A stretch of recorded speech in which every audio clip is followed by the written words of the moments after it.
नमस्कार। अखिल भारतीय प्रतिनिधि सभा के आज अंतिम दिन पर आयोजित पत्रकार वार्ता में आप सभी मीडिया कर्मी बंधु भगिनियों का पुनः स्वागत है। आज की इस पत्रकार वार्ता में हमारे साथ उपस्थित राष्ट्रीय स्वयंसेवक संघ के अखिल भारतीय अधिकारियों का मैं परिचय करवाना चाहूँगा। हमारे साथ यहाँ उपस्थित हैं श्री नरेंद्र कुमार जी, आप अखिल भारतीय सह प्रचार प्रमुख हैं। श्री आलोक कुमार जी, आप भी अखिल भारतीय सह प्रचार प्रमुख हैं। मंच पर उपस्थित हैं श्री सुनील जी अंबेकर, आप अखिल भारतीय प्रचार प्रमुख हैं।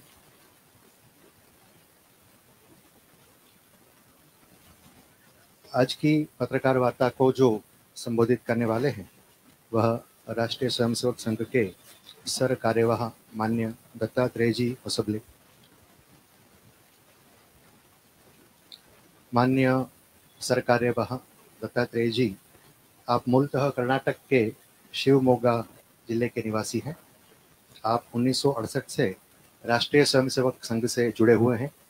आपने 1978 से संघ के प्रचारक के नाते सार्वजनिक जीवन का प्रारंभ किया।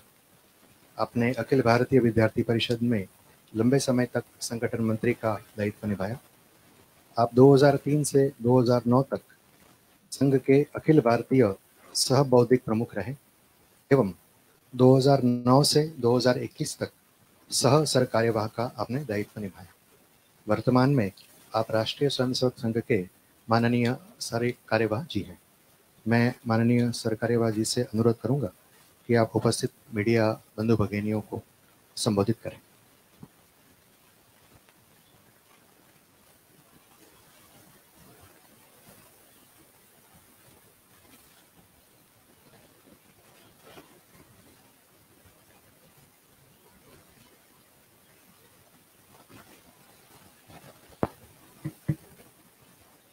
सभी को नमस्कार। आप पिछले 3 दिन से यहाँ राष्ट्रीय स्वयंसेवक संघ की अखिल भारतीय प्रतिनिधि सभा चल रही है। आज इसका अंतिम दिवस है। पिछले 1 सप्ताह से अधिक समय से मीडिया के बंधु भगिनी इस कार्य को नजदीक से देख भी रहे हैं। आप इस कार्य को देश भर में, दुनिया में इसके बारे में सूचना जानकारी देने का एक सहयोग भी आप कर रहे हैं। आप सबको इसलिए विशेष रूप से मैं राष्ट्रीय स्वयंसेवक संघ की ओर से धन्यवाद देना चाहता हूं।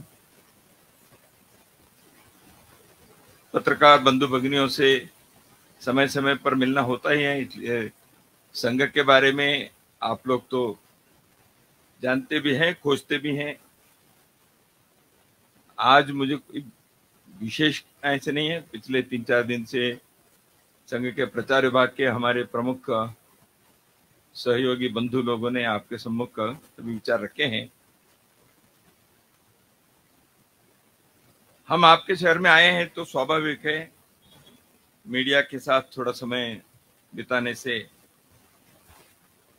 आपके मन में भी कुछ पूछने का रहता है, हम भी अपने बारे में कुछ कहें, ये काम भी हो जाता है। गुजरात के लोगों ने,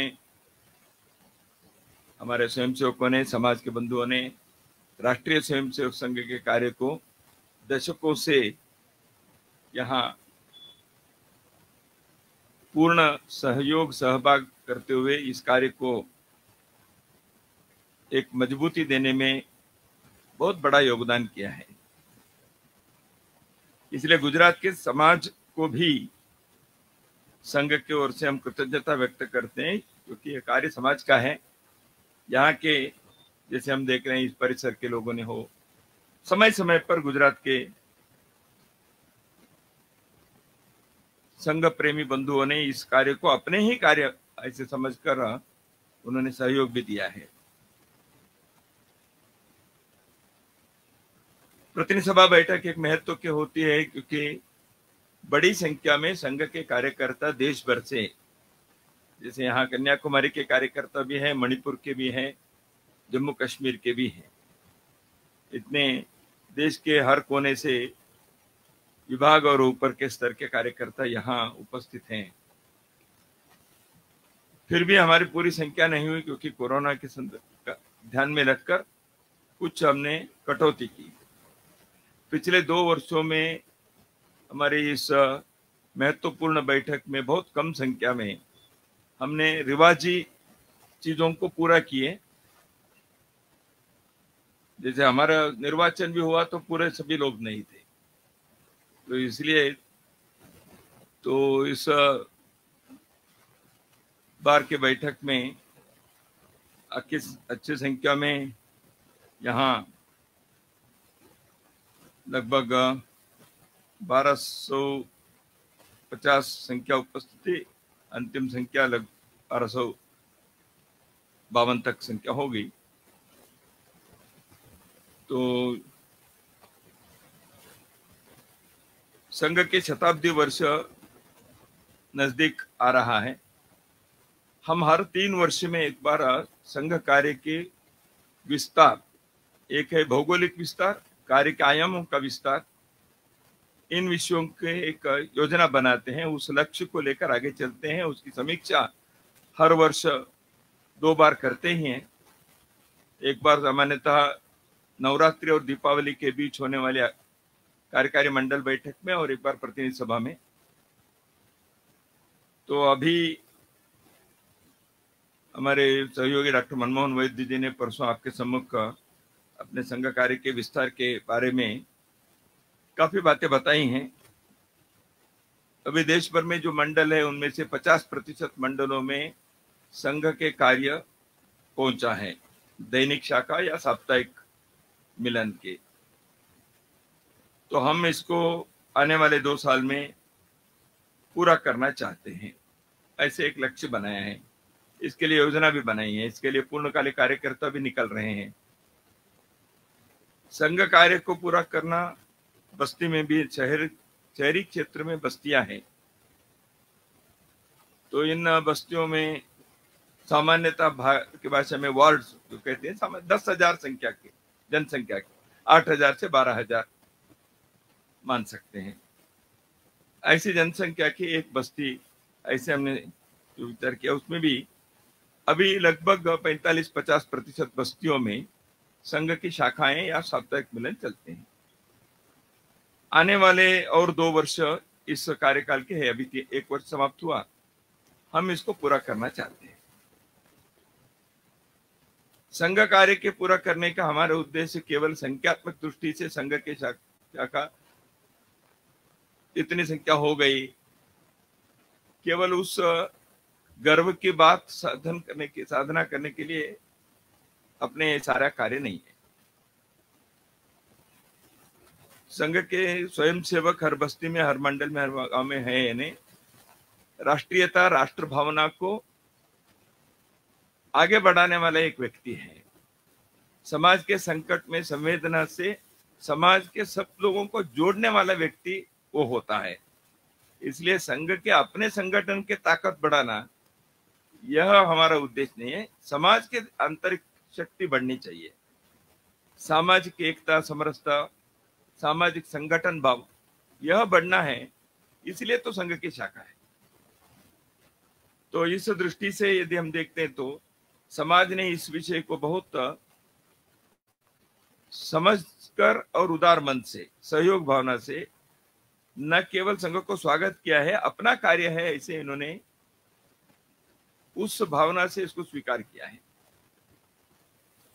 हम देखते हैं कि पिछले कुछ वर्षों में संघ के कार्यक्रमों में आने वाले समाज बंधु भगिनी या पूजनीय सरसंघ चालक जी के प्रवास में आने वाले, उनके संपर्क करने वाले लोग, ये सब लोग संघ के कार्य को न केवल समर्थन देते हैं, बहुत अच्छा है, प्रशंसा करते, इतना ही नहीं, हम क्या कर सकते हैं बताइए। प्रत्यक्ष अपने समय, शक्ति, संसाधन इसको देखकर इस कार्य के साथ हम जुड़ना चाहते हैं। इसलिए संघ के स्वयंसेवक जाकर मिलना एक है, समाज के लोग भी आकर मिलना चाहते हैं। जॉइन आरएसएस करके हमने एक प्लेटफॉर्म प्रारंभ किए कुछ वर्ष पूर्व। लाखों लोग स्वयं होकर संघ के बारे में जानना और संघ के साथ जुड़ने के लिए हमारे वेबसाइट पर अपने नाम दर्ज करके बताते हैं। यह उनके तरफ से होने वाला संपर्क है। कोरोना आया तो उस समय सेवा कार्य के बहुत सारे संघ के कार्यालयों में संघ कार्यकर्ताओं के पास समाज के लोग आए। देखिए, इस समय कुछ ना कुछ सेवा कार्य आप करते हैं, हमको मालूम है, हम कुछ करना चाहते हैं, सेवा करना चाहते हैं, हमारी सहायता आपको हम देना चाहते हैं, आप करिए। तो इसलिए संघ के ऊपर समाज के यह जो विश्वास है, इससे समाज का कार्य आगे बढ़ता है, यह हमारा अनुभव है। स्वयंसेवक भिन्न भिन्न क्षेत्रों में आज कार्य कर रहे हैं। देश की सुरक्षा हो, देश के समरसता के विषय हो, भौतिक जीवन की उन्नति हो, सामान्य पिछड़े जाति, अनुसूचित जाति, जनजाति के क्षेत्र है, ट्राइबल एरिया है, वहां हो, ऐसे भिन्न भिन्न प्रकार के कार्य में स्वयंसेवक शाखा के कार्य के साथ साथ जुड़े हैं। इसलिए समाज परिवर्तन का एक बहुत बड़ा अभियान राष्ट्रीय स्वयंसेवक संघ ने समाज के सहयोग और इन्वॉल्वमेंट के साथ स्वयंसेवकों के पहल से बहुत ही परिणामकारी ढंग से आगे बढ़ाया है। कई उदाहरण हैं, मैं उदाहरणों में नहीं जाऊंगा क्योंकि उसमें ज्यादा चला जाता है। लेकिन हमने जो विषय लिया ग्राम विकास के, अब लगभग 400 गांव को हम प्रभात गांव कहते हैं, जहां कुछ परिवर्तन दिखते हैं। हम हर जिले के एक गांव को आदर्श गांव बनाने के संघ की योजना है। ऐसे ही हमने ग्राम विकास में कृषि के साथ साथ ग्राम के स्वावलंबिता, वहां के शिक्षा, स्वास्थ्य, समरसता, सामाजिक सुरक्षा, इन बातों को वहां विकसित करके village community should express itself, manifest itself as one family. इस दिशा में ग्राम विकास के काम में हम आगे बढ़े हैं। ऐसे ही पर्यावरण के संरक्षण है, सामाजिक समरसता के हैं, गौ सेवा के विषय हैं, परिवार प्रबोधन, फैमिली वैल्यूज, फैमिली लाइफ, अगली पीढ़ी में संस्कार मूल्य वर्धन, ये करने का काम भी है। पड़ोसी धर्म को भी निभाना है। प्रत्येक घर के अंदर देश समाज के लिए कुछ करने के भाव होना चाहिए। केवल हम अपने घर को कैसे तरक्की करें, हम ज्यादा कमाएं, चैन से जीवन चलाएं, बिल्कुल वो करना चाहिए, लेकिन समाज के ऋण भी है। प्रत्येक घर में इस सामाजिक ऋण के बारे में जागृति होनी चाहिए। मेरा व्यवसाय, मेरी पढ़ाई, हर चीज में मुझे जीवन अच्छा चलाने के साथ साथ समाज के लिए मैं इससे क्या लाभ है, ऐसे एक परिवार प्रबोधन का कार्य हमने आगे बढ़ाया। इन सारे सामाजिक परिवर्तन के आयामों में संघ के स्वयंसेवक जहां वो नहीं है पहल करते हैं, जहां कुछ समाज के लोग भी इस प्रकार के काम में लगे हैं। गौ सेवा है, परिवार प्रबोधन है, समरसता के, पर्यावरण के हैं, ग्राम विकास के हैं। इन सारे विषयों में समाज में बहुत सारे सामाजिक धार्मिक संस्थाएं, व्यक्ति समूह इस प्रकार के काम में लगे हैं। इसलिए हम ये नहीं चाहते कि रेस में हम आगे रहें। हम चाहते हैं कि समाज के सभी लोग मिलकर हम करें। जहां जहां तालमेल होता है, समन्वय होता है, नेटवर्किंग करें, कोलैबोरेटिव एफर्ट्स करें, इसकी आवश्यकता है। इसलिए हमने अपने जो इस प्रकार के कार्य में, ये केवल एक संगठन के रचना में नहीं कर रहे हैं। We are developing it, evolving this into a social movement, not an within the organisation structure. तो इसलिए इस कार्य को कई बार काम दिखता है, लेकिन पीछे कौन है ये दिखता नहीं है। वही होना चाहिए, ये हमारा आग्रह है। समाज अपने पैरों पर इन चीजों को करना चाहिए। नागरिक बोध का एक विषय है, सिविक सेंस के। अपने देश में स्वच्छता के बारे में पिछले 5 वर्षों में जैसे भारत के माननीय प्रधानमंत्री ने एक विषय को सामने रखा तो देश ने उसको अपनाया। ऐसे नागरिक बोध, सिविक सेंस, इस विषय के बारे में हमारे देश में थोड़ा से कमी दिखाई देती है। उसको ठीक करना चाहिए, सबका प्रयत्न है। ऐसे समाज परिवर्तन के विभिन्न कामों को सज्जन शक्ति को जोड़कर करने के एक विचार जो चलता है, उस विषय के बारे में यहाँ हमने चर्चा भी की। ऐसे विषयों में लोगों को जोड़ना भी है, जो कर रहे हैं उनके साथ हम जुड़े, इसकी समीक्षा हमने की है। आगामी दिनों में इस विषय को और मजबूत करने के लिए कुछ योजना बनाई, इसके लिए कार्यकर्ता तैयार करना, इसके लिए भी कई लोग समय देकर काम करने के लिए तैयार होते हैं। मैं पिछले वर्ष एक विषय बताया था जब मैं इस दायित्व पर आया बेंगलुरु में। उस समय भारत के बारे में, भारत के विषय के बारे में, भारत के हिंदू समाज के बारे में, भारत के इतिहास, संस्कृति, यहाँ के जीवन पद्धति, इसके बारे में एक सही चित्र को, सही तस्वीर को समाज के सम्मुख रखना चाहिए। देश और विदेशों में भारत के विषयों में बहुत सारे गलत फहमियां फैलाने का, अज्ञान से अथवा जानबूझकर कुछ योजना षड्यंत्र से, अंग्रेजों के जमाने से जो चला हुआ था वो पिछले इतने वर्षों में भी कुछ चला था। इस वैचारिक विमर्श को, नैरेटिव को बदलकर भारत बोध के एक नए विमर्श, जो सही विमर्श है, जो तथ्य के आधार पर है, उस narrative of Bharat, A grand narrative of Bharat, इसको आगे बढ़ाना है तो उसके लिए समाज में बहुत सारे लोग, स्वयंसेवक केवल नहीं, बाकी लोग भी इस विषय के बारे में अपने विचार व्यक्त कर रहे हैं, शोध किए हैं, ग्रंथ पुस्तक लिखे हैं, देश विदेशों में उनके विचार प्रकाशित होते हैं। ऐसे एक बहुत बड़ा तबका है, जैसे मैंने कहा, उसके नेटवर्किंग, कोलैबोरेटिव एफर्ट, इसमें भी हम करेंगे तो भारत के नैरेटिव को, वैचारिक विमर्श को मजबूत करने का, उसको प्रभावी बनाने का एक कार्य हम आने वाले 3-4 वर्षों में विशेष प्रयास करते हुए इसको करने का निर्णय किया था। उसके बारे में भी यहाँ विचार किए। उस दृष्टि से एक विशेष उद्बोधन भी यहाँ सबके सामने रखा गया। वर्तमान वर्ष स्वाधीनता के अमृत महोत्सव है। 75 वर्षों में जो तरक्की किए हैं, जितना करना चाहिए थे नहीं किए, इसके विमर्श, इसके विश्लेषण ये होगा ही, होना भी चाहिए। लेकिन स्वतंत्रता आंदोलन 150 वर्ष अंग्रेजों के खिलाफ, उससे पहले भी विदेशी आक्रांता जब आए तब से हमारे यहाँ एक आंदोलन, एक संघर्ष हुआ। वो सर्वंकष था, सर्वव्यापी था, समाज के हर तबके के लोगों ने किया, देश के हर कोने से उसके बारे में आवाज उठी। लेकिन सभी चीजें वो दस्तावेज में खोजने पर मिलते हैं, लोगों के पास जाकर बात करने से सत्य, लेकिन कई चीजें दबी गई, कई चीजें सामने नहीं आई। इसलिए यहाँ के वैज्ञानिक भी, यहाँ के उद्योगपति भी, यहाँ के सर्वसामान्य व्यक्ति भी, सबने स्वतंत्रता आंदोलन में किसी न किसी प्रकार से, पुरुष महिला सब, उनके योगदान है।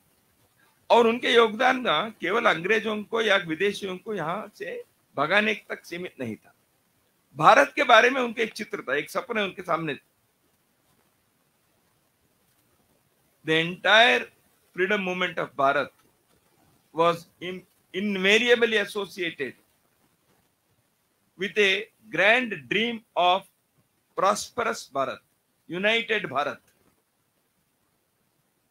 भारत के स्वतंत्रता सेनानी के महानायक, नायिका जितने भी थे, उन सब ने भारत के बारे में उनके एक चित्र भी उन्होंने सामने रखा। क्या उस चित्र को पूरा करना, उसको आवश्यक वर्ण रंग देना, उसको एक सजीव चित्र के नाते यह कार्य वर्तमान पीढ़ी को करनी चाहिए। इस दृष्टि से हमने स्वतंत्रता के अमृत महोत्सव को देखते हैं, उसके लिए कार्यक्रम भी लिए।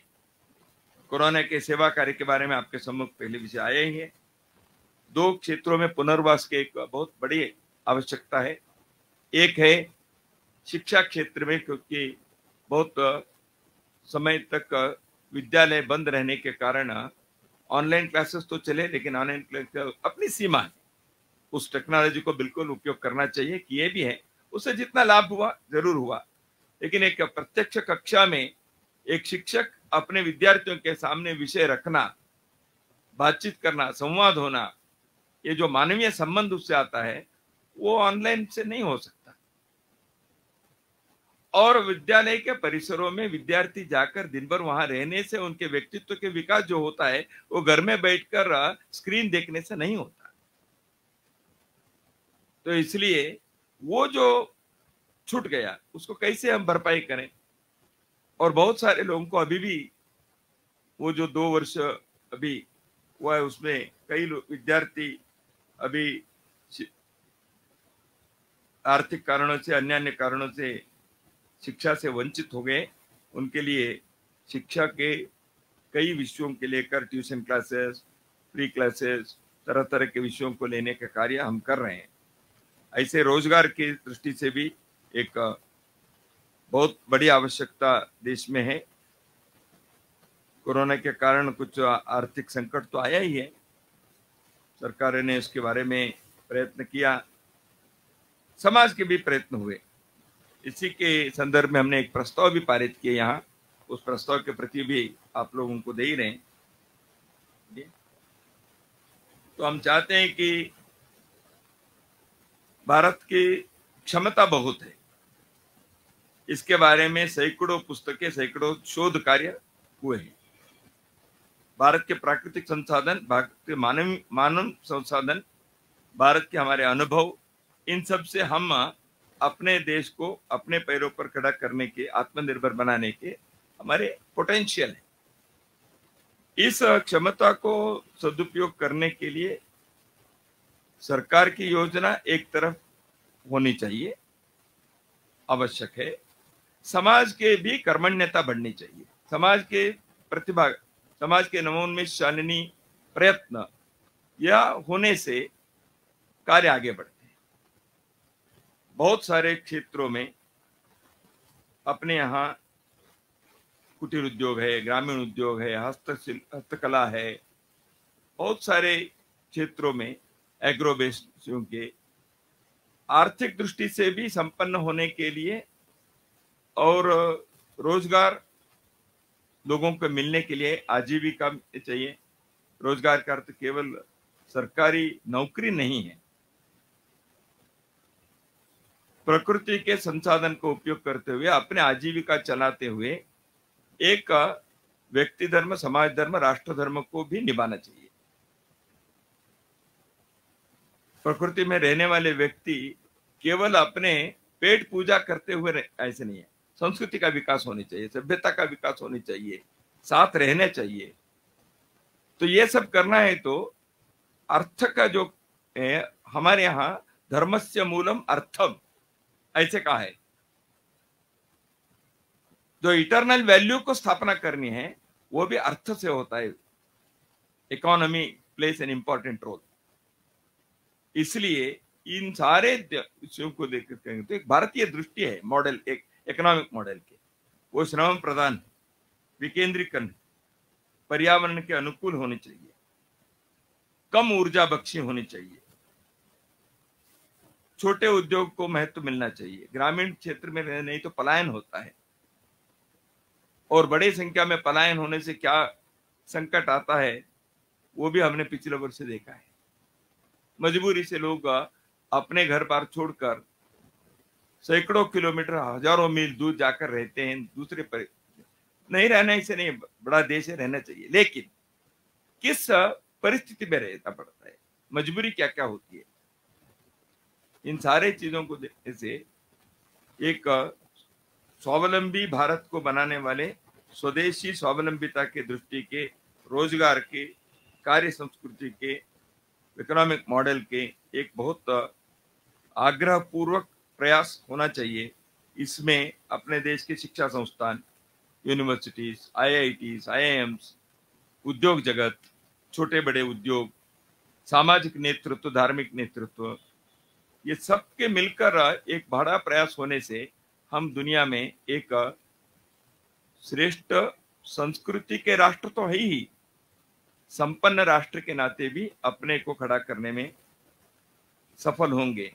इसलिए एक प्रस्ताव हमने रखा है, समाज को उद्योग सृजन के साथ साथ एक कार्य संस्कृति के और एक भारतीय मॉडल को भी विकसित करने का, और नौजवानों को उनके ऊर्जा, उनके प्रतिभा, उनके शक्ति, उनके सपने, इन सब को पूर्ण अवसर मिलने वाले रोजगार के एक बहुत बड़ा पक्ष है।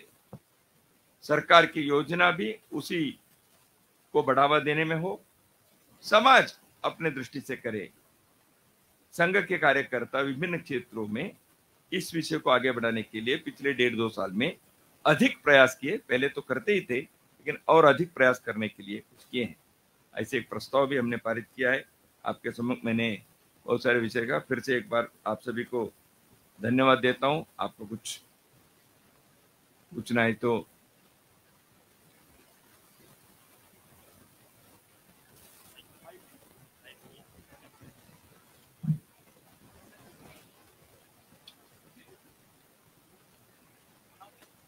हेलो दत्तात्रेय जी, जो एक एनुअल रिपोर्ट हमने रखा है संघ की बैठक में, उसमें ये बताया गया है कि धार्मिक स्वतंत्रता के नाम पे संविधान में धार्मिक स्वतंत्रता की आड़ में कुछ समाज के ऐसे लोग हैं जो सरकारी मशीनरी में घुसने का प्रयास कर रहे हैं और धार्मिक स्वतंत्रता की आड़ में कट्टरता बढ़ रही है। वो क्या है, जरा बताएंगे? मैंने कहा है, शायद उसका पिछले 2 महीने 4 महीने में जो देश में हुआ है लोगों को मालूम ही है। धार्मिक स्वातंत्र का अर्थ समाज के कुछ अनुशासन है, तो उसको अभी उदाहरण के लिए हरियाणा में आरती करने के लिए जो आग्रह किया तो सड़कों पर आए तो झगड़े हो गए। नहीं, हमारा धार्मिक स्वातंत्र है ऐसे कहने से नहीं होता। या स्कूल के यूनिफॉर्म के लिए कुछ वहां किसी ने नियम बनाए हैं, हम नहीं करेंगे ऐसे कहने से नहीं होता। धार्मिक स्वातंत्र सभी को है, वो कहाँ उपयोग करना, कहाँ अनुशासन करना, ये एक इसके संतुलन बिठाना पड़ता है। ठीक है, सभी को धार्मिक संविधान के हाथ में करने से नहीं होगा। इसी दृष्टि से समाज में इसके एक मंथन चला ही है। इसके समाज में शांति से, संतुलन से, एक कोएग्जिस्टेंस से रहना है तो इन सारे विषयों के लिए कौन सी चीज को कहाँ आग्रह करना। धार्मिक विषयों का आग्रह करने से सामाजिक ताना बाना या सामाजिक अनुशासन जो एक शिक्षा संस्था ने किया, समाज ने किया, उसको भी बना कर रहे हैं। ये सबके लिए है, कोई एक ने किया दूसरे ने के लिए अनुमति देना ऐसे नहीं है, सभी के लिए समान रूप से। एक विशेष समुदाय जो है वो सरकारी मशीनरी में विस्तृत रूप से घुसने की उसकी योजना है। ऐसे हमको कुछ इधर उधर जानकारी मिलती है। मेरी विनती है, आप लोग भी खोज करिए, यदि गलती है तो चित्र कर दीजिए, देखेंगे बाद में है कि नहीं, आप भी देख लीजिए ना।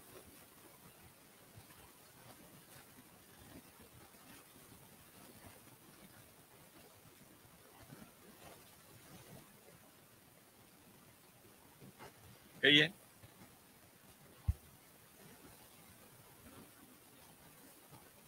अच्छा, मैं क्यों चाहिए? ये 3 दिन में कौन कौन सी बाबतों पर चर्चा विमर्श हुआ और मैंने बताया जो ग्रामीण इलाके हैं उसमें संघ किस प्रकार से काम करेगा? तो बताया, किसानों के बीच ग्रामीण शहरी क्षेत्र में श्रमिक वर्गों में अपने कार्य को बढ़ाने के लिए हमने उनके साप्ताहिक मिलन, मासिक बैठकें एक करेंगे। ग्राम विकास को तो एक होता ही है, वो तो कार्य मैंने बताया।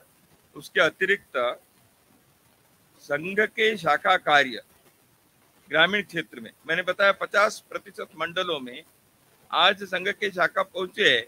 इसका अर्थ वो सब ग्रामीण क्षेत्र ही है, नगरीय क्षेत्र नहीं है। गांव-गांव में संघ के स्वयंसेवक हैं।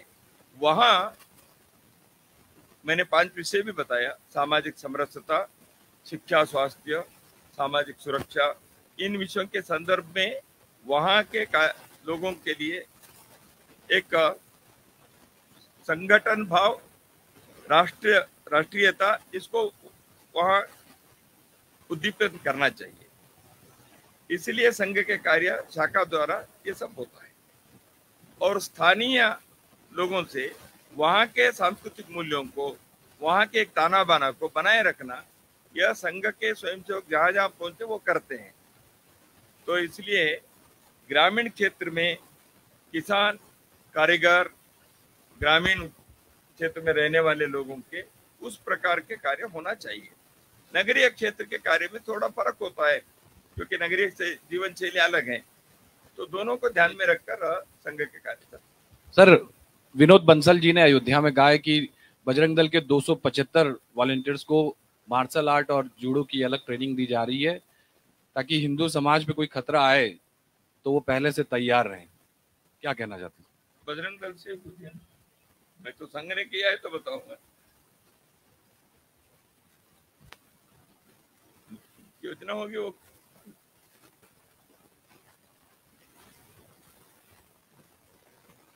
कही और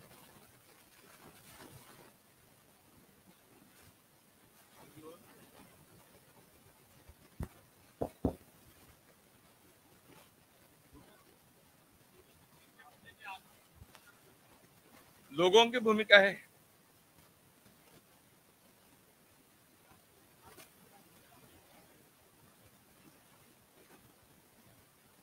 हम चुनाव के लिए भूमिका तय नहीं करते, समाज के लिए तय करते हैं और चुनाव भी एक संवैधानिक कर्तव्य है, राष्ट्रीय कर्तव्य है।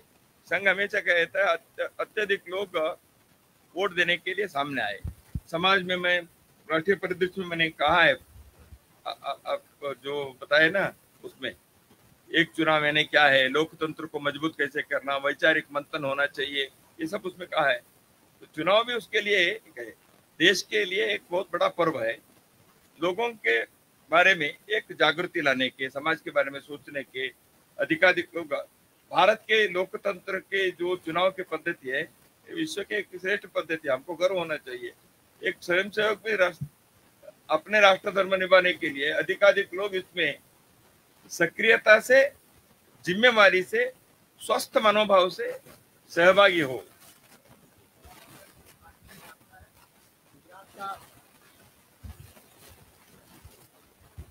गुजरात के वापी में सेंट मैरी स्कूल में 2 बच्चों ने जय श्री राम कहा, तो उनसे वहां पे शिक्षकों ने माफी पत्र लिखाया है। क्या कहना चाहते हैं? तमिलनाडु में लावण्य ने आत्महत्या की, क्यों हुआ आप सब जानते हैं। तो इसलिए मैंने वो कहा, तो आपने वो इसीलिए प्रश्न पूछा। अनुशासन को ये जो करते नहीं, इसलिए जैसे हम करने से ये होता है तो उसको स्वतंत्र नहीं है क्या? जय श्री राम हिंदुस्तान में सिया राम कहना एक अभिवादन की पद्धति है। इस पद्धति को भारत में आने वाले विदेशी लोग भी कहते हैं। तो इस पद्धति को कोई कहता है तो उस पर करेंगे, तो वहां के समाज के लोग गुजरात में ही कर रहे हैं, तो पालक, उनके अभिभावक, वो सब वहां जाकर पूछे, बात करें। ऐसे इसीलिए काम है, भारत के जो यहाँ के सांस्कृतिक परंपरा के विरुद्ध यहाँ के कोई चलता है तो उसका समाज सहन नहीं करेगा, स्वाभाविक है। धन्यवाद। आप सभी यहाँ हमारे निमंत्रण पर आए।